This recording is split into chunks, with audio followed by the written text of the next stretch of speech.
Samir, thanks a lot for chatting with ET Now. It's a pleasure. You represent a sector or look at the sector which is a lot of questions are there in the minds of our viewers, investors, that has the Indian pharma sector bottomed out? What are your thoughts the way valuations have been compressed and increasingly the commentary is coming that the best days for Indian pharma are perhaps getting over? Just to get your starting thoughts. Well, no question about it that Indian pharma is going through a tough period. We have seen a lot of correction.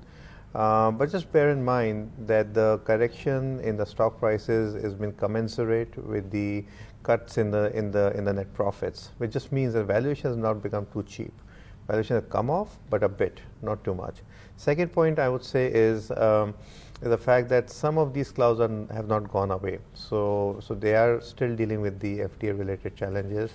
There is the cost structures are moving up, most specifically research, and then also the OPEX cost, because they're building a front end in the US for the specialty side of business.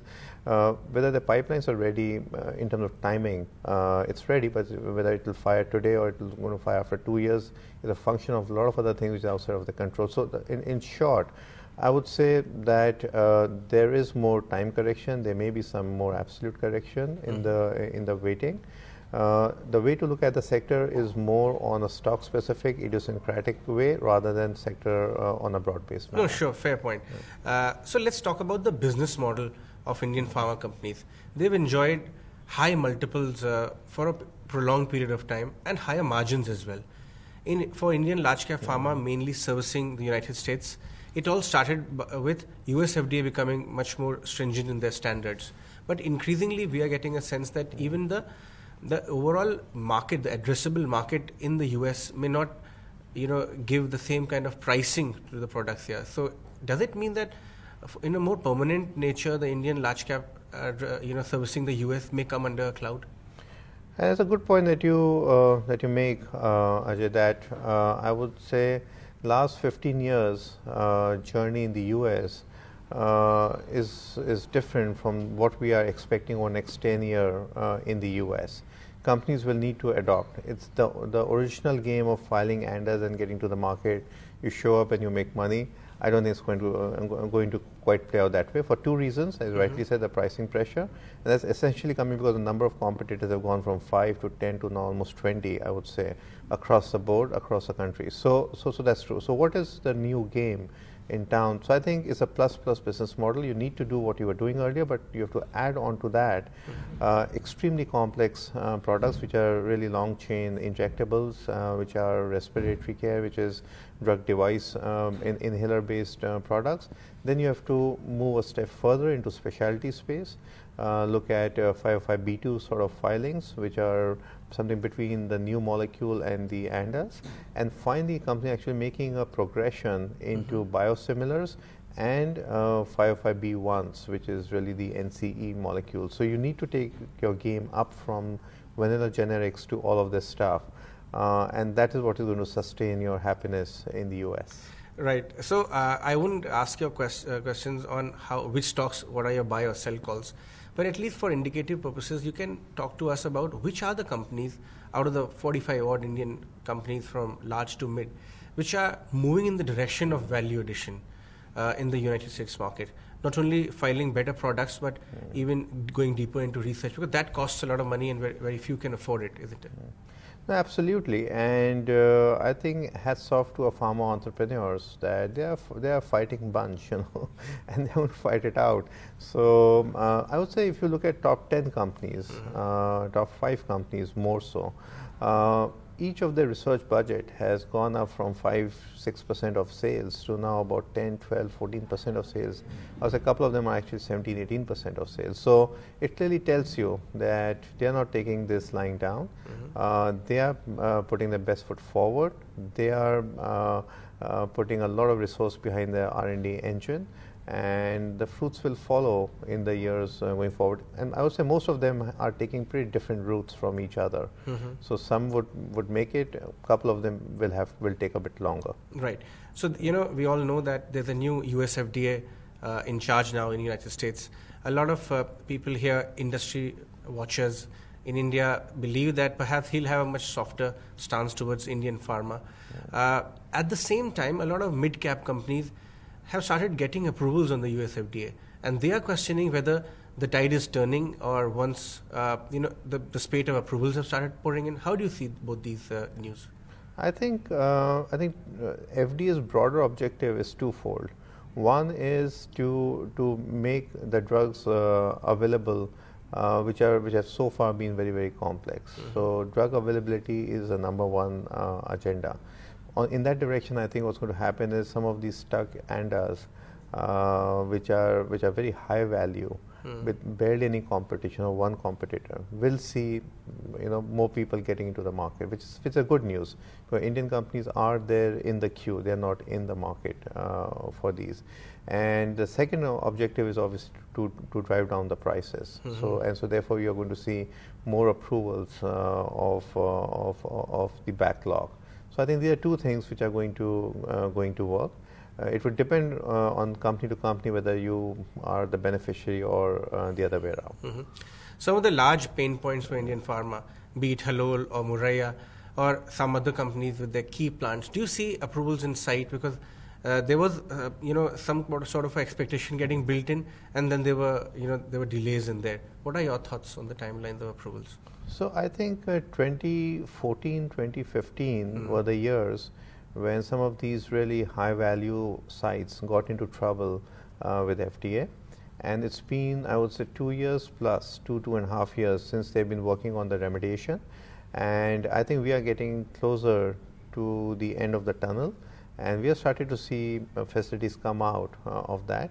We have seen one that you just mentioned. And then I think, I would say give 18 months. I would say 80% of this will fall back into compliance. Well, obviously it's a iterative process. So every 2 years, FDA will go back again, and there may be new observations. But for the round that we see in 14-15, that will all get remediated as we go forward. And as you just said earlier, that it's so unfortunate that the market treats the entire pharma sector paints it with a single brush, which perhaps may not be appropriate. We also saw a lot of largish mid caps in this space, despite of their US end of the business doing okay or better, and their profitability, all of that relatively better, the large cap peers, they were also crushed. But the results showed much better scenario over there. What are your thoughts on the next layer of pharma stocks? Yeah, so you have created a new category, largish mid caps. So I would say pharmaceuticals is a lot about idiosyncratic factors driving the company's individual journeys. So it's more about their pipelines, more about their chosen markets, it's more about chosen therapeutic areas. There's some sector factors which affect them, which is like US pricing and all, but I would say 70-80% is really the battles that they individually choose and how they execute on that. So I would say it's a bit of a coincidence, and it's also a bit of a scale benefit that they are coming from a smaller scale. So even 2 products can grow them a lot. Larger companies will need 10 or 12 products to grow them. So I think these are 2 factors why some of the mid caps have done well. So just to summarize, A, because their pipeline was there at the right time, their time has come now, and second is about the smaller scale benefit. Okay, my last question to you would be your analysis of the commentary. The kind of companies you're meeting at the conference, what kind of color are they giving about the road ahead? And also, what kind of queries are you getting from your large clients who are either one already invested and they're facing MTM right now in terms of their value going down, and also the ones who want to get into the space once again because valuations are compressed? Well, so the narrative from the company is not too different from what they were saying a month back on their earnings. They are cautioning that, look, not all of them, but quite a few of them, that this fiscal 18 would be a little difficult year. They are going to work things out, and the growth will resume thereafter. Other companies which are there at the right time and have the right approvals, they obviously have a different narrative to say. As far as the investor feedback is concerned, I would say a really large chunk is looking for opportunity to get back in the sector. So a lot of these stocks have corrected 40-50%.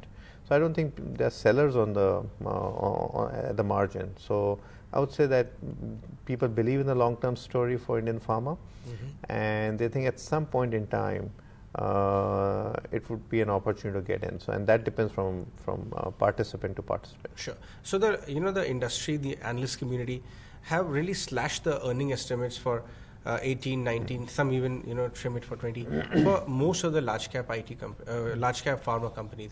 I'm sure you must have reworked your numbers lower yourself, but by when do you see earnings start looking upwards? How far out? Because a lot of people would want to know so that I can time my re-entry into the sector once again. If they're not recovering in a hurry, there's no point getting into the stocks in a hurry. That's a fair point, because the well understood principle is the stock prices follow cash flows, and they need to know whether they're going down or up. So I think fiscal 18 is a year of reset, when the earnings are getting adjusted to the new reality, but again there are 2 or 3 moving parts, and people take the best judgment of where those paths are going to lie in this year. So, for example, you may think that a plant will get back into remediation middle of the year, end of the year, or early next year.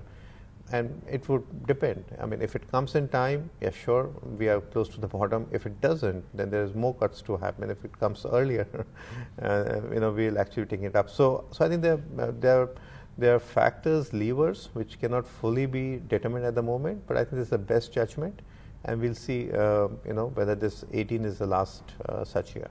All right, Samir.